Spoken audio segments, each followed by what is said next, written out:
مجلس صرف جذباتی تقاریر جو مخالفین کہتے ہیں ان کو چاہیے کہ اگر جذباتی تقاریر سے یہ کالجز قائم کیے جاتے تو پھر میں ان سے کہوں گا کہ تم بھی جذباتی تقاریر کر کے اس طرح کے تعلیمی ادارے قائم کرو، مگر یہ صرف جذباتی تقاریر سے نہیں بلکہ اس میں سب سے پہلے اللہ کا فضل و کرم ہوتا ہے۔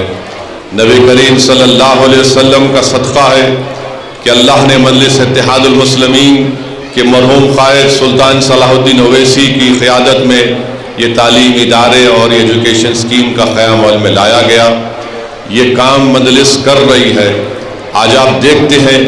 کہ سرزمین حیدرآباد میں مجلس کی اس کامیاب کوششوں کی وجہ سے آج ہمارا ایک منفرد مقام پورے ملک میں ہے، اور اسی لیے مخالفین مجلس کو مجلس اتحاد المسلمین سے نفرت ہے، کیونکہ مخالفین مجلس اتحاد المسلمین صرف اتنا کر سکتے ہیں کہ فیس بک پر یا یوٹیوب کے چینل پر ایک 4-5 منٹ کی اپنی گندی بکواس، اناپ شناپ، جھوٹ بک کر وہ اپنے ذہنی فرسٹریشن کا اظہار کرتے ہیں، مگر ان میں اتنی ہمت نہیں ہے کہ اس طرح کے تعلیمی ادارے قائم کر سکیں۔ جو لوگ ایک سکول کی اینٹ نہیں لگا سکتے وہ مجلس پر انگلی اٹھاتے ہیں،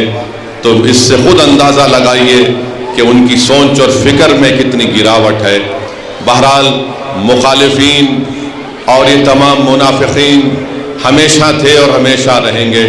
مگر جو لوگ اخلاص کی بنیاد پر کام کرتے ہیں، جو لوگ اللہ کو راضی کرنے کے لیے اور جو جماعت، جو لوگ ان کو ووٹ ڈالتے ہیں ان کو کچھ واپس دینے کا کام کرتی ہے، تو وہ صرف اور صرف مجلس اتحاد المسلمین ہے۔ اور مجھے امید ہے کہ انشاءاللہ تعالی اللہ کے فضل و کرم سے، نبی کریم صلی اللہ علیہ وسلم کے صدقے طفیل سے ہم اس اسکیم کو اور آگے لے کے جائیں گے تاکہ غریب خاندان کے بچے اور بچیاں اس سے استفادہ حاصل کر سکیں۔ آج آپ دیکھتے ہیں، میں ان طلباء اور طالبات سے بھی کہنا چاہ رہا ہوں، ہمیشہ کی طرح میں پھر سے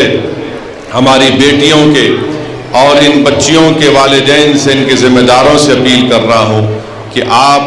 وقت کا تقاضا یہ ہے کہ مسلمان اپنی بیٹیوں کو خوب پڑھائیں اور ان کو خوب قابل بنائیں۔ یقیناً مجھے بھی اللہ نے بیٹیاں دی ہیں، ہماری بھی یہ کوشش ہوتی ہے کہ ایک عمر کے حصے میں آنے کے بعد، بلکہ صحیح عمر میں ان کی شادی ان کی کر دی جائے، مگر صرف شادی کرنا ماں باپ کی ذمہ داری نہیں ہے۔ ماں باپ کی ذمہ داری یہ بھی ہوتی ہے کہ وہ اپنی بیٹیوں کو قابل بنائے، نیک بنائے، اور وہ گھر میں ایک اچھی مثال بچیوں کے سامنے رکھیں تاکہ بچیوں میں خود اعتمادی پیدا ہو سکے،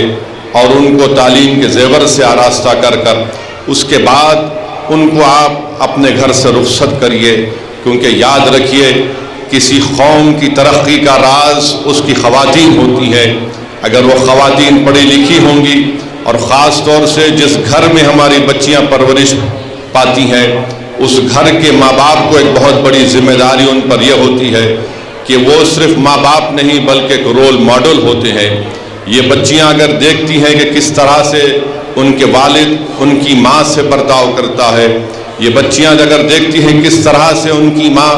ان کے والد کے لیے ایثار اور قربانی کے مظاہرے کرتی ہے، تو یہ بچیاں ان تمام عادتوں کو، اطواروں کو اپنے ذہن میں بٹھا لیتی ہے، اور وہ آگے جا کر وہ ایک بہترین بیوی،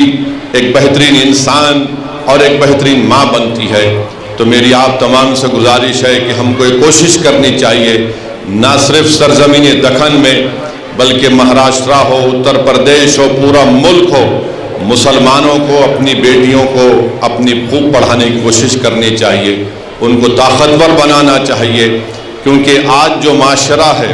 چاہے ہندو ہو، مسلمان ہو، دلت ہو، آدیواسی ہو، اس معاشرے کی سب سے بڑی برائی یہ ہے کہ یہاں پر خواتین پر ظلم ہوتا ہے۔ تو اسی لیے ہم کو ابھی سے اپنی بیٹیوں کو خوب طاقتور بنانا ہے، ان کو مضبوط بنانا ہے، تاکہ ان کا ایک روشن مستقبل ہم پیدا کر سکیں۔ یہ مجلس اتحاد المسلمین کی چھوٹی سی کوشش کی جا رہی ہے،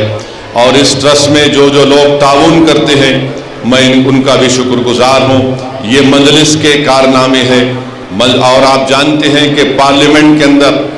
اسمبلی کے اندر مجلس کے اراکین اسمبلی اور مجلس کے رکن اراکین پارلیمان اس بات کا حکومت وقت سے مطالبہ کرتے ہیں کہ مسلمانوں کی تعلیم کے لیے حکومت زیادہ سے زیادہ پیسے مختص کرے اور اس کا استعمال عمل میں لائے. جیسا کہ پچھلے پارلیمنٹ کے سیشن میں فائنانس بجٹ کے اوپر میری تقریر میں نے اس بات کو دہرایا کہ آج بھارت میں اقلیتوں میں، خاص طور سے مسلمانوں میں، سب سے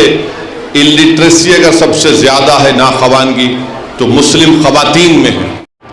AHA نیوز کو لائک کریں، شیئر کریں اور سبسکرائب کرنا نہ بھولیں.